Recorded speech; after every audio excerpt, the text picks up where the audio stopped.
అందరికీ నమస్తే అండి. ముందుగా అందరికీ మహాశివరాత్రి శుభాకాంక్షలు. అయితే రాత్రి సాక్షిలో ఒక డిబేట్ అండి. నిన్న అసెంబ్లీ సమావేశాలు చూసిన తర్వాత అసలు వీళ్ళకి ఏం మాట్లాడాలో తెలియక, అసలు ఏమని విశ్లేషించాలో తెలియక, గతంలో జగన్మోహన్ రెడ్డి ముఖ్యమంత్రిగా ఉన్నప్పుడు ఏకంగా 20 లక్షల ఉద్యోగాలు కల్పించేశాడంట. ఒకటి కాదు, రెండు కాదు, 20 లక్షలు. ఈరోజు మండలిలో వైసీపీ సభ్యులందరూ కలిసి, ఎమ్మెల్సీలు అందరూ కలిసి నారా లోకేష్ గారిని కబడ్డీ ఆడేశారంట. వాళ్ళు అడిగే ప్రశ్నలకి నారా లోకేష్ గారు సమాధానం చెప్పలేకపోయారు. 4 లక్షల ఉద్యోగాలు కల్పిస్తామని చెప్పేసి అని అన్నారు. కల్పించడం కాకుండా 2,60,000 ఉద్యోగాలు తీసేశారు. ఎవరు ఇళ్లలో అయితే ఉద్యోగాలు పోయినాయో, ఎవరు ఉద్యోగాలు అయితే తీసేశారో వాళ్ళందరూ ఒక్కసారి చేతులు ఎత్తండి. ఇది టీవీ ముందు కూర్చుని ఉన్న వాళ్ళంట చేతులు ఎత్తాలంట. ఈశ్వర్ గారు చెప్పేది. ఒకసారి ఈ పిచ్చోడు ఏమని మాట్లాడుతాడు వినిపిస్తా చూడండి. సింపుల్ గా చెప్పాలంటే ఈ రాష్ట్రంలో 4 లక్షల ఉద్యోగాలు 8 నెలల కాలంలో ఒక్క ఉద్యోగం వచ్చిన వాళ్ళు ఎవరైనా చేతులు ఎత్తండి. ఈ టీవీ ముందు కూర్చున్న వాళ్ళు ఒక్కరు కూడా మీ ఉద్యోగం ఊడిపోయింది ఈ 8 నెలల్లో అంటే చేతులు ఎత్తండి. ఒకసారి చేతులు ఎత్తండి. రాష్ట్ర వ్యాప్తంగా టీవీ చూస్తున్న వాళ్ళందరూ ఇప్పుడు 1, 2, 3, 4 లెక్కేసుకుంటూ పోతే చాలా టైం పడుతుంది. కళ్ళజోడు మార్చరా. కళ్ళజోడు మారితే సరిగా కనబడుతుంది. ఏం మాట్లాడుతుంది ఇకనే అర్థమైందా? టీవీల ముందు కూర్చున్న వాళ్ళు చేతులు ఎత్తాలా? వాళ్ళ చేతులు ఎత్తే నీకు కనబడిపోయిందా? నువ్వు 1, 2, 3 అని చెప్పేసి లెక్కేస్తావా? ఏంటి రాష్ట్రంలో 2,60,000 ఉద్యోగాలు తీసేశారా? ఏంటా ఉద్యోగాలు అంటే వాలంటీర్ ఉద్యోగాలా? వాలంటీర్ ఉద్యోగాలు ఉద్యోగులా? వాలంటీర్లు ఉద్యోగులు అని చెప్పేసి ఎవడన్నాడు అసలు? గతంలో అనేక సందర్భంలో మీరే ముఖ్యమంత్రి హోదాలో జగన్మోహన్ రెడ్డి చెప్పిన మాటలేంటి? వాలంటీర్లు ఉద్యోగస్తులు కాదు, సేవకులు మాత్రమే. ప్రజలకు సేవ చేయడానికి ముందుకొచ్చిన గొప్ప వ్యక్తులు. వాళ్ళకి మేము గౌరవ వేతనం, వాళ్ళు చేసే సేవను మెచ్చి గౌరవ వేతనం రూపంలో నెలకి 5,000 రూపాయలు ఇవ్వడం జరుగుతుంది. వాళ్ళకి పని లేకనో, ఉపాధి లేకనో, లేదంటే తినడానికి తిండి లేకనో వాళ్ళు వాలంటీర్లుగా జాయిన్ అవ్వలేదు. వాళ్ళ పరిస్థితి బ్రహ్మాండంగా ఉంది. డబ్బు నాకు అవసరం లేదు, కేవలం ప్రజలకు సేవ మాత్రమే చేయడానికి ముందుకొచ్చిన వ్యక్తులు అని చెప్పేసి అనేక సందర్భాల్లో జగన్మోహన్ రెడ్డి చెప్పాడు. ఇక్కడ వాలంటీర్లను తీసుకొచ్చి ఉద్యోగాలుగా చెప్పేసి ఏకంగా 2,60,000 మంది ఉద్యోగాలు తీసేసారు. ఏం మాట్లాడుతున్నావు అసలు? అవి ఉద్యోగాలు ఎలాగవుతాయి? నెలకు 5,000 రూపాయలతో ఉద్యోగం ఏంటి? ఎవరికి సరిపోద్ది 5,000 రూపాయలు? ఇంకా ఏమని మాట్లాడతావా? 2,60,000 మంది ఉద్యోగాలు పీకేశారు. 2,60,000 మంది ఉద్యోగాలు పీకేశారు. ఏంట్రా ఉద్యోగాలు అంటే ఏ చెప్పుకోతా? నేను చెప్పాను కదా ఇప్పుడు దాకా, వాలంటీర్ ఉద్యోగాలు. అవి వాళ్ళంటే రాష్ట్రాన్ని ఎక్కడికో తీసుకెళ్ళిపోయాట. మీకు ఈ పిచ్చి తగ్గదురా. నేను అసెంబ్లీ చూసిన తర్వాత పూర్తిగా పిచ్చి ఎట్టేసింది. క్లియర్గా చెప్పేశారు అసెంబ్లీలో. తల్లికి వందనం ఎప్పుడు ఇస్తామో, అలాగే అన్నదాత సుఖీభావ ఎప్పుడు ఇస్తామో, దాంతోపాటు పవన్ కళ్యాణ్ గారు ఒక స్టేట్మెంట్ ఇచ్చారు. కింద పడతాం, మీద పడతాం, మాకు ఎన్నో ఉన్నా సరే 15 ఏళ్ల పాటు కలిసే ఉంటామని చెప్పేసి ఒక స్టేట్మెంట్ ఇచ్చారు. ఆ స్టేట్మెంట్తో మొఖాలు మాడిపోయి ఇంకా మళ్ళీ ఇప్పట్లో జగన్మోహన్ రెడ్డి అసెంబ్లీలో అడిగెట్టే అవకాశం లేదు.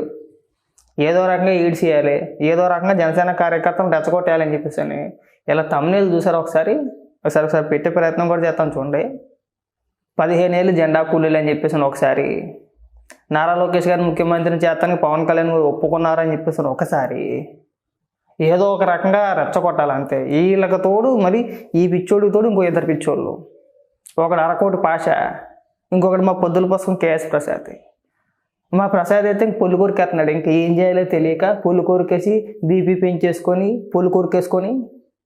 ఎందుకు అంత బీపీ ఏముంది? అంత అవసరం ఏముంది? కాస్త ప్రశాంతంగా మాట్లాడితే కాదా? అంటే నువ్వు చెప్పినన్ని వాస్తవాలా? మా ప్రసాదే చెప్పేస్తాడు. ఏకంగా 20 లక్షల ఉద్యోగాలు జగన్మోహన్ రెడ్డి ఎక్కడ 20 లక్షల ఉద్యోగాలు జగన్మోహన్ రెడ్డి కల్పించేస్తే ఎన్నికలు ఎందుకు చెప్పుకోలేకపోయారు? ఈ ఎన్నికల ప్రచారంలో ఎక్కడైనా ప్రస్తావించారా? ఇగో మేము ఇంతమందికి ఉద్యోగాలు ఇచ్చాము, కల్పించామని చెప్పేసి ఏ ఒక్క నాయకుడైనా జగన్మోహన్ రెడ్డి చెప్పుకోలేదు. వాళ్ళు మళ్ళీ రాసుకొస్తాడు, పొద్దుల పుస్తకం మీద లెక్క రాసుకొస్తాడు. ఆ చూసి చదివేస్తున్నాడు ఎంత, వాళ్ళకింత, వీళ్ళకింత, వీళ్ళకింత, ఎవరికెంత? ఉద్యోగాలు చేసే వాళ్ళకి తెలియదా? ఉద్యోగాలకు వచ్చిన వాళ్ళకి తెలుస్తుంది కదా వచ్చిందా రాలేదా అని చెప్పేసి అని. అక్కడ నువ్వు పళ్ళు కొరికేసి ఆడపోవటప్ప అది ఆ పత్రిక ఇది ఈ పత్రిక. మరి నువ్వు కూర్చున్నదేంటి? నువ్వు కూర్చున్నదేం న్యూట్రల్ ఏం కాదు కదా. సరేరా ఏ పార్టీకి సంబంధం లేని ఛానల్లో కూర్చున్నాడో ఏదో మాట్లాడుతున్నాడని చెప్పేసి అని అనుకోవచ్చు. జగన్మోహన్ రెడ్డి అవినీతి పుత్రిక అది. నువ్వు సాక్షిలో కూర్చొని మిగిలిన పత్రికల్ని టీవీ ఛానల్స్ నువ్వు విమర్శించడం. విన్నాం మేము గతంలో ఎన్నికల ముందు నీ కామెడీ మామూలు కామెడీ కాదు. నువ్వు చేసిన అతి అంతా ఎంత కాదు. చాలా అక్కడతో కట్టిపెట్టి రాష్ట్రాన్ని నాశనం చేస్తున్నారు. జగన్మోహన్ రెడ్డి అన్ని లక్షల కోట్ల రూపాయలు అప్పులు చేసినప్పుడు ఏం మాట్లాడేవి నీకు తెలీదా? ఆ రోజు ప్రస్తావించలేదు. ఇవాళ వచ్చేసి ఇక్కడ పెద్ద పెద్ద ఉపన్యాసాలు పెద్ద పెద్ద సొలు డైలాగులు. నీకు తోడు ఆ పాష. జగన్మోహన్ రెడ్డిని చూసి అసెంబ్లీలో అందరూ భయపడిపోతున్నారు. వస్తే ఎండ కట్టేస్తాడు. ఎవడు ఎండ కట్టేస్తాడు? జగన్మోహన్ రెడ్డి. రమ్మానండి వచ్చి కూర్చొని మాట్లాడమనండి. ఎందుకు మాట్లాడట్లేదు? ఒకవేళ నిజంగా కూర్చొని మాట్లాడితే గతంలో జగన్మోహన్ రెడ్డి చేసిన తప్పులకు సమాధానం చెప్పాలి. ఖచ్చితంగా నన్ను అడుగుతారు. పాస్బుక్ల పని బొమ్మ ఎందుకు వేసుకున్నావయ్యా, దానికి రాష్ట్ర ప్రభుత్వం సొమ్ము ఎందుకు ఖర్చు పెట్టామని అడుగుతారు. దానికి సమాధానం చెప్పాలి. సరేంద్రాల పైన నీ బొమ్మ ఏంటని అడుగుతారు. దానికి సమాధానం చెప్పాలి. నీ పార్టీ రంగులు ప్రభుత్వ భవనాలకు ఎందుకు వేసేవయ్యా, దానికి ఎంత ఖర్చు పెట్టావు ఇదిగో లెక్క అని చెప్పేసి అక్కడ చూపిస్తారు. దానికి సమాధానం చెప్పాలి. ఇన్ని లక్షల కోట్ల రూపాయలు అప్పులు తెచ్చావు ఇదిగో ఆధారాలు అని చెప్పేసి అక్కడ చూపిస్తారు. దానికి సమాధానం చెప్పాలి. గత 5 ఏళ్లలో నువ్వు చేసిన విధ్వంసం ఇది అని చెప్పేసి అక్కడ చూపిస్తారు. దానికి సమాధానం చెప్పాలి. గతంలో నువ్వు మద్యపాన నిషేధం చేసి నేను మళ్ళీ 24 ఎన్నికలకు వెళ్తానని చెప్పేసి వాగ్దానం చేసావు. అది కూడా ప్లే చేసి చూపిస్తారు ఇక్కడ. దానికి సమాధానం చెప్పాలి. ఇలా ఒకటి కాదు 2 కాదు, చెప్పుకుంటా పోతే చాలా ఉన్నాయి. వీటన్నిటికీ సమాధానం చెప్పాల్సి వచ్చుద్దనే అసెంబ్లీ ఎగ్గొట్టేసి ఊరికే తూతు మంత్రంగా లోపలికి వెళ్ళి ఏదో గృహప్రవేశం చేసినట్టు అసెంబ్లీ లోపలికి అడుగు పెట్టి ఏదో 2 నిమిషాలు ఉన్నాడు. పదన పారిపోతాం, టైం అయిపోతుంది, వెళ్ళిపోవాలని మనం బయటకు వెళ్ళి ప్రెస్ మీట్ పెట్టి మాట్లాడేయాలని చెప్పేసి పారిపోయాడు. అయిపోయింది. అరే మీరు వచ్చి మాట్లాడితే కథ ఏంటి అవకాశం ఇస్తారో ఎవరో తెలిసేది. అలాగే ఇక్కడ ఎలివేషన్లో జగన్మోహన్ రెడ్డిని చూసి భయపడిపోతున్నారు. మొత్తం ఊడ్చేస్తాడట. ఏది ఊడ్చేసి ఇది వచ్చి అక్కడ వెళ్ళి కసవడాలా, అసెంబ్లీలో కసవడాలా.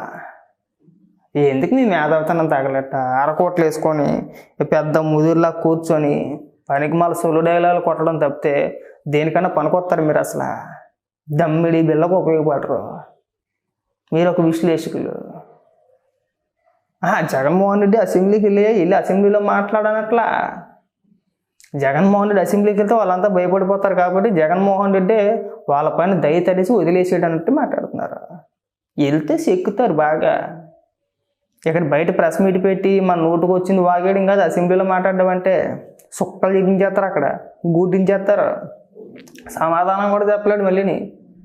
అందుకు గది వెళ్ళకపోవడానికి గల కారణం ఎవరికి తెలియదు. జగన్మోహన్ రెడ్డి తెలివితేటల గురించి, మేధస్సు గురించి, మేధావితనం గురించి, అవి ఒక ప్రసంగాల గురించి మేము చూస్తూనే ఉన్నాం. గత 5 ఏళ్ళు చూసాము, రీసెంట్గా కూడా చూస్తున్నాం మేము. స్క్రిప్ట్ లేదే, పేపర్ ముక్క లేదే 4 మాటలు మాట్లాడలేడు.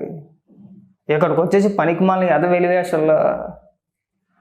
పైగా సాక్షిలో ఒక పెద్ద డిబేట్ తమిళ చూడండి.